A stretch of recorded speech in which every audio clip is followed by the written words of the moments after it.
कहानी का शीर्षक खून आशाम साया। कहानी की शुरुआत। कालीपुर गांव, जो अपनी शांति के लिए जाना जाता था, सूरज ढलते ही डर के साए में डूब जाता था।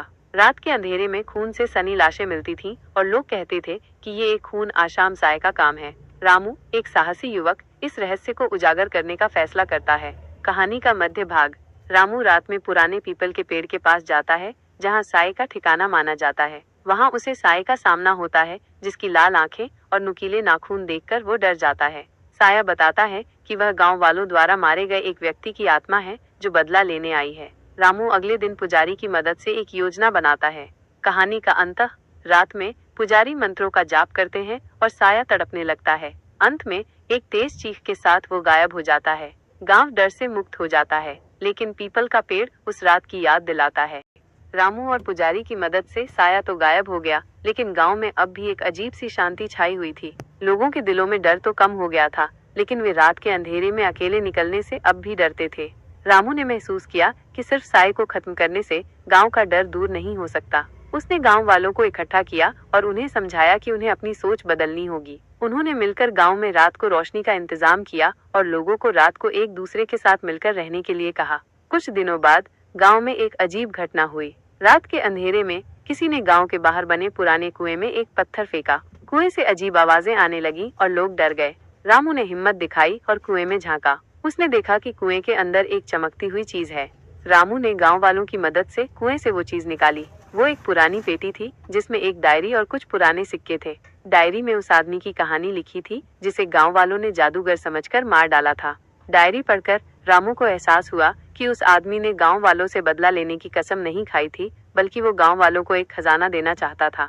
वो खजाना उन सिक्कों के रूप में था, जो पेटी में मौजूद थे। रामू ने गांव वालों को डायरी पढ़कर सुनाई और उन्हें उस आदमी की मासूमियत का एहसास दिलाया। गांव वालों ने अपनी गलती पर अफसोस जताया और उस आदमी की आत्मा से माफी मांगी। इसके बाद गांव में शांति और खुशहाली लौट आई। लोग रात को भी बिना डरे घूमने लगे। रामू की हिम्मत और समझदारी ने गांव को न सिर्फ खून आशाम साए से, बल्कि गलतफहमी और अंधविश्वास से भी बचाया। कहानी का अंत।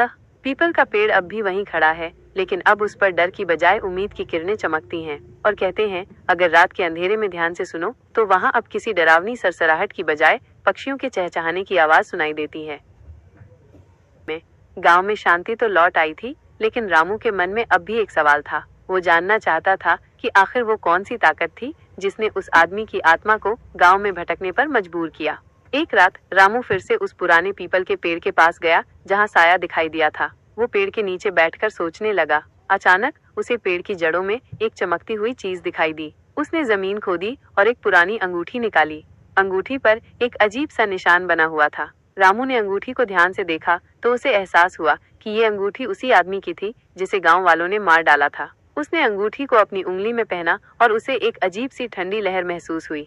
उसी पल उसे एक आवाज सुनाई दी। ये उसी आदमी की आवाज थी जिसकी आत्मा गांव में भटक रही थी। उसने रामू को बताया कि इस अंगूठी में एक शक्तिशाली जादू छिपा हुआ है, जो उसे गांव वालों से बदला लेने पर मजबूर कर रहा था। रामू ने उस आदमी से वादा किया कि वो इस अंगूठी के जादू को खत्म करेगा। उसने गांव के पुजारी से मदद मांगी और दोनों ने मिलकर एक पूजा की। इस पूजा से अंगूठी का जादू खत्म हो गया और उस आदमी की आत्मा को शांति मिल गई। गांव में अब पूरी तरह से शांति और खुशहाली लौट आई। लोग रात को भी बिना डरे घूमने लगे। रामू की हिम्मत और समझदारी ने गांव को न सिर्फ खून आशाम साए से, बल्कि एक शक्तिशाली जादू से भी बचाया। कहानी का अंत और आगे। पीपल का पेड़ अब भी वहीं खड़ा है, लेकिन अब उस पर डर की बजाय उम्मीद की किरणें चमकती हैं और कहते हैं, अगर रात के अंधेरे में ध्यान से सुनो तो वहां अब किसी डरावनी सरसराहट की बजाय पक्षियों के चहचहाने और बच्चों के हंसने की आवाजें सुनाई देती हैं। और रामू गांव का हीरो बन गया, जिसने न सिर्फ एक गांव को बचाया, बल्कि लोगों के दिलों में उम्मीद की एक नई किरण जलाई।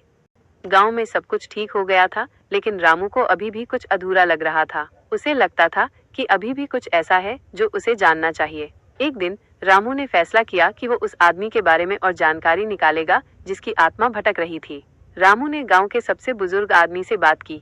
बुजुर्ग आदमी ने उसे बताया कि उस आदमी का नाम माधव था। माधव बहुत अच्छा इंसान था, लेकिन गांव वाले उसे गलत समझते थे। उन्होंने उसे जादूगर समझकर मार डाला। रामू को ये सुनकर बहुत दुख हुआ। रामू ने माधव के परिवार के बारे में पता किया। उसे पता चला कि माधव की एक बेटी थी जो गांव छोड़कर चली गई थी। रामू ने फैसला किया कि वो माधव की बेटी को ढूंढेगा और उसे सब कुछ बताएगा। रामू ने कई दिनों तक खोज की और आखिरकार उसे माधव की बेटी मिल गई। उसका नाम राधा था। रामू ने उसे सारी कहानी बताई। राधा को यह सुनकर बहुत दुख हुआ। उसने रामू से कहा कि वो गांव वापस जाना चाहती है और अपने पिता की यादों को सम्मान देना चाहती है। रामू और राधा गांव वापस आए। गांव वालों ने राधा का स्वागत किया और उससे माफी मांगी। राधा ने गांव वालों को माफ कर दिया और कहा कि वो अपने पिता की याद में गांव में एक स्कूल खोलेगी।